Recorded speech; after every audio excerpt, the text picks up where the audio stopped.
What makes a god different from a mortal? What makes a Saiyan different from an earthling? Is it just raw power or is it something else? What makes a Saiyan mostly different from an earthling is that the strength that he has, the power that he's born with and developed. But mainly it's the Saiyan transformations, and each transformation makes him a lot stronger from the one before. But with those transformations there comes a toll on one's body. A Saiyan can't use a Super Saiyan transformation for long. The higher the form, the less time he has. That's what makes a Saiyan different from anyone else, from even gods, that they have a Super Saiyan form. That's what makes them special. That has changed. Saiyans now don't aim to have a Super Saiyan transformation, even if it was Super Saiyan Blue or Super Saiyan Blue Kaioken. Now we're going away from that. When Goku achieved Ultra Instinct, it wasn't something that just a Saiyan can have. It's something that anyone can have with the amount of training and mental strength. Ultra Instinct is about separating the mind and the body, letting the body move on its own. So Goku moved from a Saiyan form to something else, something that mostly the angels have. But how Goku uses it is different from the angels. When he uses it, he powers up, he transforms, and that takes a toll on one's body. That's why he's different from the angels, because he uses it as a form. That's what makes the angels and the gods different from a mortal. They don't need a transformation, they don't need a form to use their all. That's what is holding Goku back, the need for a transformation or a form. If we look at Pierce, when he fights he doesn't use a transformation. When we look at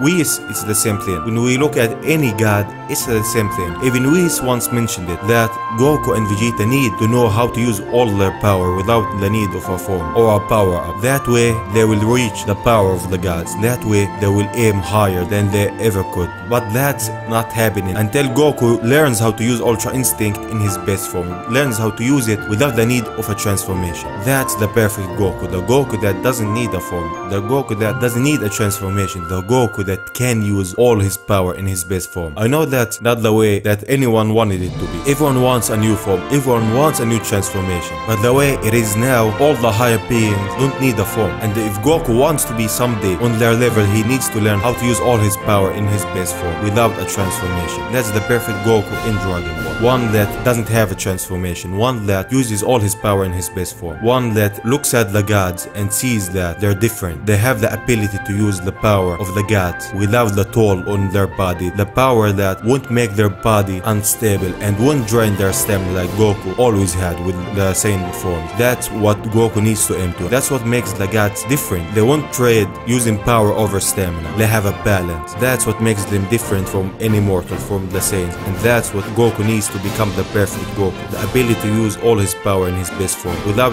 draining his stamina and taking the toll on one's body. That's the perfect Goku. Saying that, I will see you on the next one. Bye bye.